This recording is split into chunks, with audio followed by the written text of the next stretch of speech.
Assalamualaikum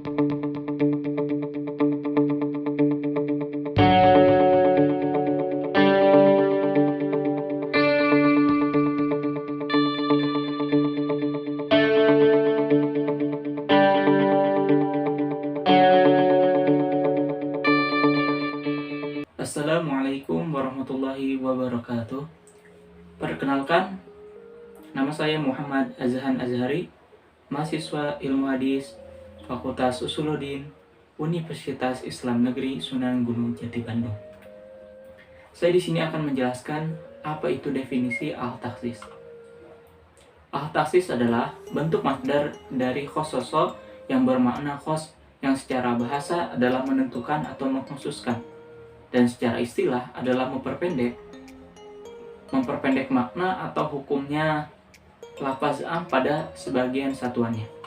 Sedangkan lafaz am itu adalah lafaz yang menunjukkan kepada seluruh diri yang tercakup dalam maknanya tanpa membatasi jumlah tertentu dari diri-diri itu. Ada beberapa definisi yang diajukan oleh ulama usul mengenai takhsis. Menurut Abdul Wahab, yaitu at-takhsisu wa tabinu anna murada syari'a minal amni ibtidaan ba'du afrodihi.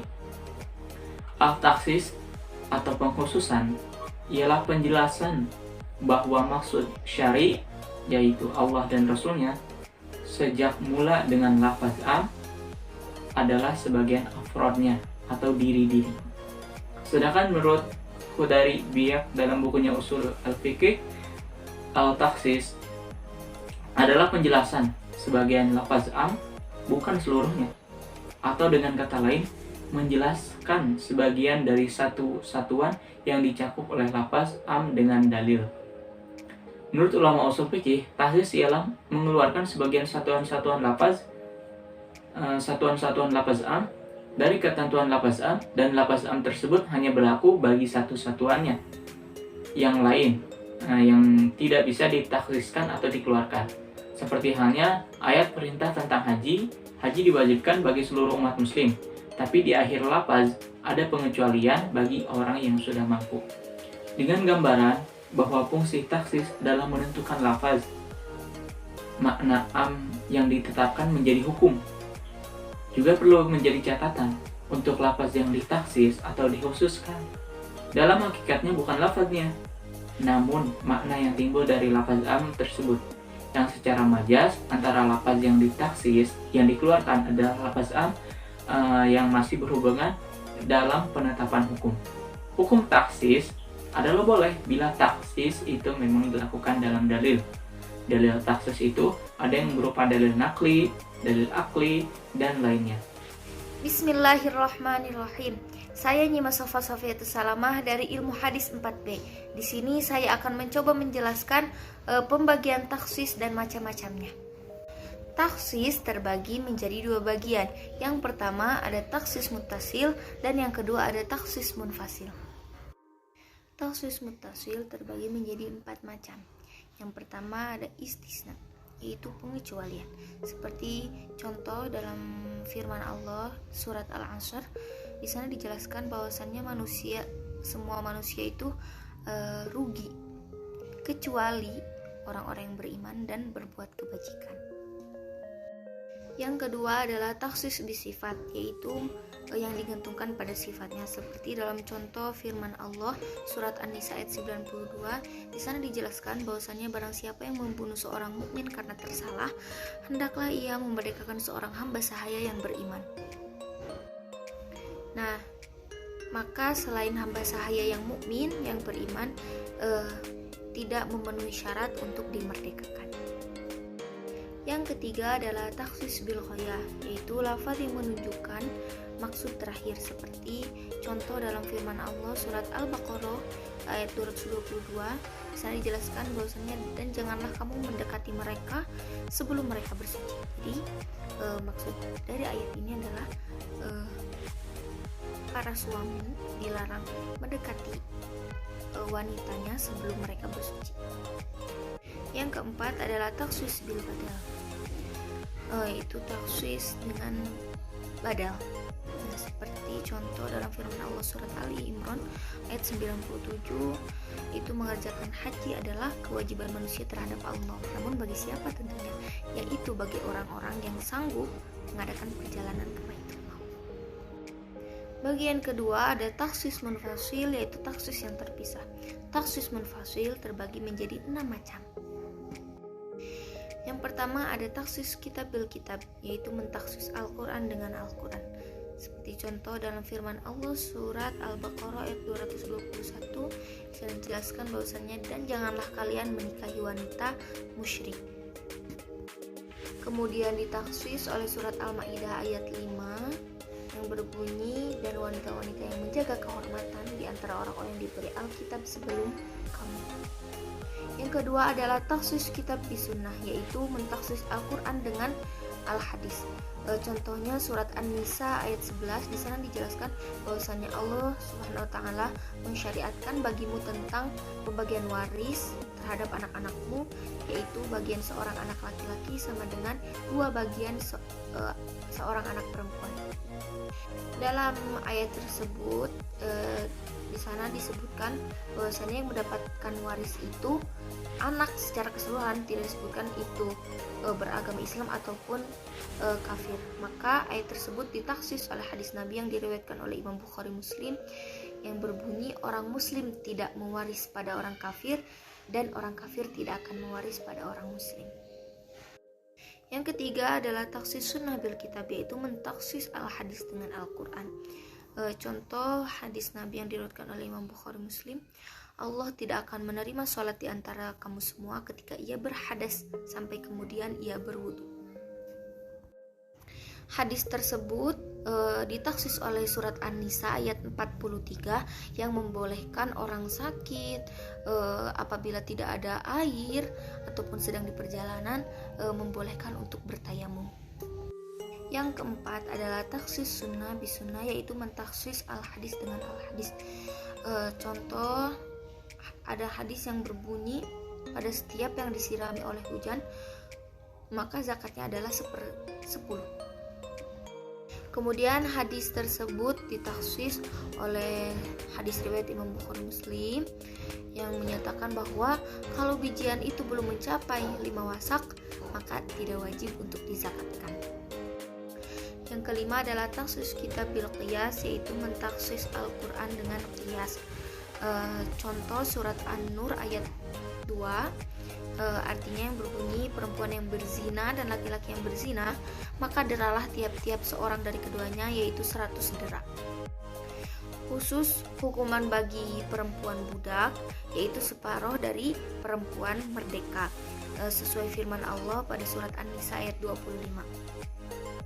Maka dari itu, para ulama membuat qiyas atau ukuran hukum bagi budak laki-laki yang berzina, yaitu separuh dari laki-laki yang merdeka. Yang keenam adalah taksis sunnah bil qiyas, yaitu mentaksis al-hadis dengan qiyas. Contoh pada hadis Nabi yang berbunyi, orang kaya yang menunda-nunda untuk membayar hutang, maka dihalalkan mendapatkan sindiran atau hinaan, bahkan siksaan. Hadis tersebut bukan diperuntukkan untuk orang tua dan anak, karena tidak akan menjadikannya mendapat sebuah sindiran atau hinaan. Dengan kias bahwasannya anak dilarang untuk berkata kasar kepada orang tuanya, sebagaimana firman Allah pada surat Al-Isra ayat 23, Bismillahirrahmanirrahim, fala taqul lahuma uffin wala tanharhuma wa qul lahuma qawlan karim. Mungkin hanya itu yang dapat saya sampaikan. Semoga bermanfaat. Terima kasih. Bismillahirrahmanirrahim. Saya Situr Amelia dari jurusan Ilmu Hadis akan menjelaskan tentang perbedaan tahsis dan nasakh. Bahwa nasakh juga berlaku antara syariat dengan syariat sebelumnya, sedangkan tahsis tidak demikian. Bahwa kelompok Mu'tazilah menambahkan tahsis lebih umum dari nasakh, sehingga dapat dikatakan bahwa setiap nasakh adalah tahsis, tetapi tidak setiap tahsis adalah nasakh. Adapun perbedaan di antara keduanya adalah tahsis merupakan penjelasan mengenai kandungan suatu hukum yang umum menjadi berlaku khusus sesuai dengan lafaz yang dikhususkan tersebut. Sedangkan nasakh menghapus atau membatalkan semua kandungan hukum yang ada dalam suatu nasakh yang sebelumnya tidak berlaku. Penjelasan yang lebih rinci dikemukakan oleh Al-Ghazali tentang perbedaan di antara keduanya. Yang pertama, takhsis dilakukan terhadap lafaz yang belakangan dan bisa pula terhadap lafaz yang datang beriringan. Sedangkan nasakh mutlak hanya bisa dilakukan oleh lafaz yang datang kemudian.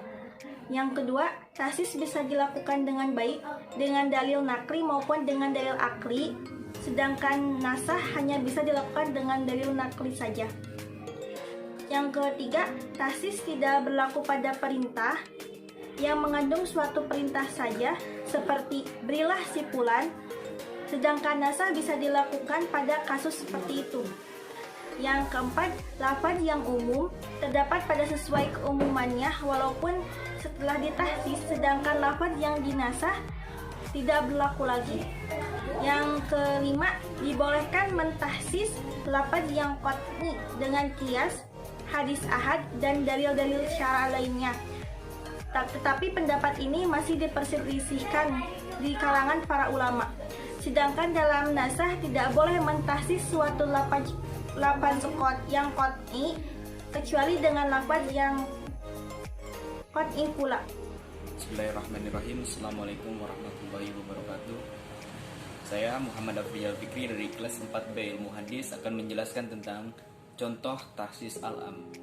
Dari berbagai macam atau dari banyaknya contoh dari takhsis al-am, saya mengambil satu contoh, yaitu dari surat Al-Baqarah ayat 228 yang berbunyi wal mutallaqatu yatarabbasna bi anfusihinna salasatul quru', yang artinya wanita-wanita yang ditalak hendaklah menahan diri menunggu 3 kali quru'. Quran surah Al-Baqarah ayat 228. Hendaklah menahan berlaku umum bagi mereka yang hamil atau tidak. Tapi ketentuan itu dapat ditakhsis dengan Quran surah At-Talaq ayat 4 sebagai berikut. Wa aulatul ahmali azaluhunna ayyadna hamlahunna, yang artinya dan perempuan-perempuan yang hamil waktu iddah mereka itu ialah sampai mereka melahirkan kandungannya.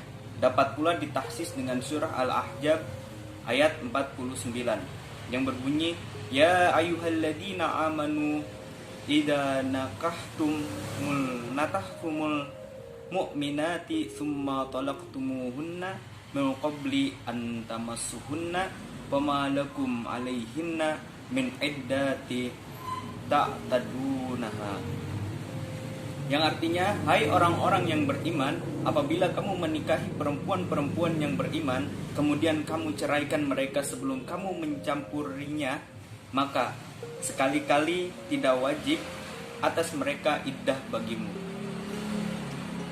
yang kamu minta menyempurnakannya.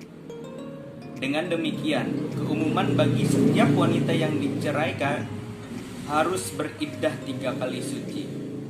Tidak berlaku bagi wanita yang sedang hamil dan yang cerai dalam keadaan belum pernah digauli. Mungkin cukup sekian dari kami. Semoga bermanfaat. Terima kasih. Assalamualaikum warahmatullahi wabarakatuh.